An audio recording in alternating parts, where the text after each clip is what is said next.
sobre el tema en las últimas horas. Senador por Morena, Mario, buenos días, gracias por tomar la llamada esta mañana. Pues, ¿qué me dices de esto que ocurrió ayer en el máximo Tribunal de Justicia del país? Buenos días y bienvenido. Hola, Carmen, ¿cómo estás? Pues, buenos días. Viendo esto. Ya has hecho una buena relatoría de lo que pasó. Yo agregaría lo siguiente, que estos magistrados, a pesar de que vienen del proceso de selección en la Corte y demás, finalmente son cuotas de los partidos. O sea, finalmente los partidos terminan apadrinando a uno u otro para que sean sus representantes informales en estos tribunales que se supone que son autónomos. Me parece desde el punto de vista jurídico muy cuestionable lo que avala la Corte, Carmen, porque se modifica una ley en favor de estos magistrados, que aunque no habían tomado posición, ya habían sido elegidos por el Congreso. Entonces, es una ley que se modifica para beneficiar de manera retroactiva a 4 personas, lo cual pues eso está prohibido en la Constitución, es lo que se conoce como una ley privativa. Pero lo más grave, Carmen, es la consecuencia política de esto. ¿Por qué se hizo este acuerdo por parte de los partidos del PRI, PAN y PRD? Pues para que los magistrados queden con el más amarrados a ellos, que les deban el favor, porque les ampliaron su plazo y entonces garantizan la obediencia, la lealtad de esos magistrados a lo que le van a dictar los partidos. Ahora, ¿quiénes son estas personas? Pues las que van a evaluar la elección del 2018 y el 2024. Entonces, me parece que se pone en riesgo el proceso democrático del 2018 y es lamentable que la Corte esté participando en eso. Ahora, como decimos, fue una votación muy dividida, incluso se hizo lo necesario para que pudiera alcanzar a regresar uno de los ministros de su viaje a Francia. O sea, se estaba jugando mucho ahí, no se permitió la posibilidad siquiera de que se desestimara el asunto por un empate posible. No, pues claro que se sabía lo que se está jugando y hubo pues además seguramente una intervención directa por parte de los beneficiarios de esta modificación de la ley, que no necesariamente son los magistrados, ellos son los beneficiarios indirectos. Los grandes beneficiarios pues son los partidos que promovieron la ampliación de este plazo y que pues están asegurando con ello, con el apoyo de la Corte, una lealtad absoluta por parte de estos magistrados que se supone deberían ser independientes para garantizar la justicia electoral en nuestro país. Y bien señalas tú, Carmen, que además esto hay que sumarle todas las conductas al margen de la ley que hemos visto por parte del gobierno en el proceso electoral del Estado de México, que si no se sancionan, que si justamente estos magistrados dicen que fue una elección impoluta, pues ve nada más las condiciones que estamos generando para llegar al 2018. Una elección que seguramente será muy competida, pero donde prácticamente se le están dando manos libres al gobierno de hacer lo que sea necesario, echar todo el aparato del gobierno para tratar de alterar la voluntad popular. Y si no lo logran, pues ahí tienen a sus magistrados muy bien amarraditos con este favor ahora que les hace la Corte a los partidos que se agruparon para hacer esta reforma.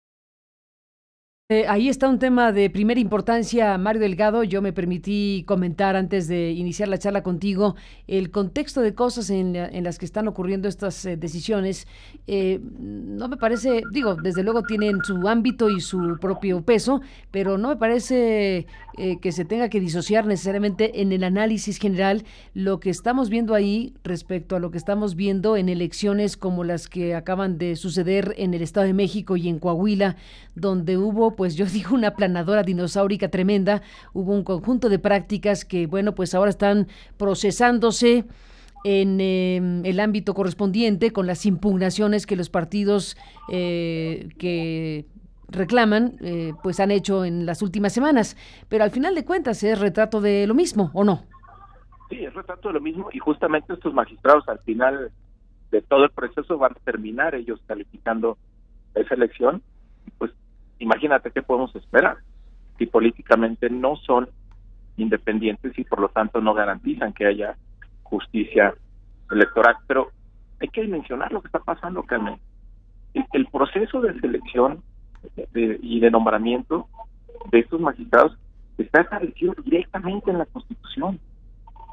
Y hay una modificación para alterar ese procedimiento. Y ahora la Corte avala ese acuerdo político, que es político más que jurídico.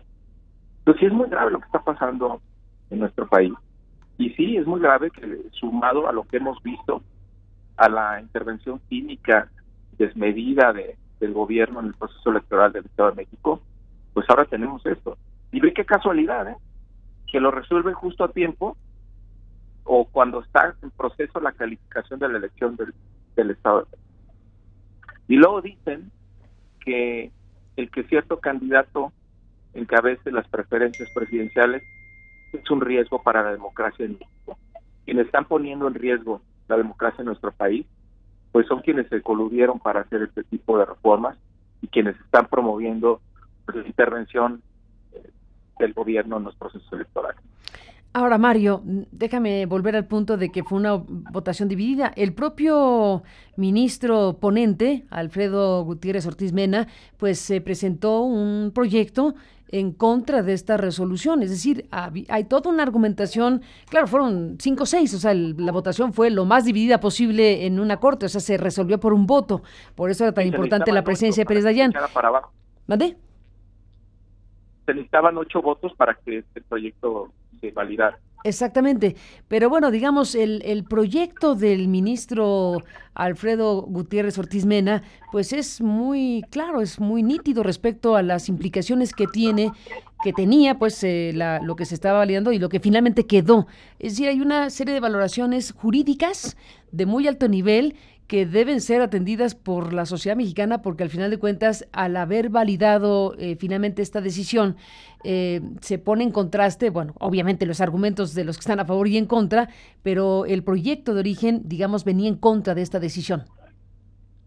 Así es, ¿no? Y ya a partir de esto que aprueba la Corte, entonces en México ya se vale que las leyes se acomoden a la conveniencia de acuerdos populares y políticos, aunque estén en la Constitución, de la certeza y seguridad jurídica, y ya en contra también de la irretroactividad de las leyes. Ya todo se vale, incluso pasar por encima de la Constitución, con tal de darle cierta legalidad, por llamarle de alguna manera, a los acuerdos populares, en este caso, pues de los partidos de ahí del Pacto por México. Pues Mario Delgado Carrillo, senador de la República, gracias por tomar la comunicación y hablar del tema para, pues, no dejarlo pasar, porque evidentemente este es un tema de enorme importancia que va a impactar, está impactando y va a impactar, pues, los procesos político-electorales de los próximos años, porque ¿hasta dónde llegó la extensión? Te pregunto, Mario, ¿hasta dónde llegó la extensión de estos nombramientos? Los extienden, el escalonamiento se iba a dar el siguiente gobierno y todo lo posponen pues más de 8 años para que estos magistrados califiquen 2 elecciones presidenciales. ¿Y a quién se lo deben? Pues al PRI, al PAN y al PRD, que son sus patrones. Pues ahí está el tema. Mario Delgado, gracias, senador, por tomar la comunicación esta mañana y buenos días. Gracias a ti, Carmen. Hasta luego, saludos a tu auditorio.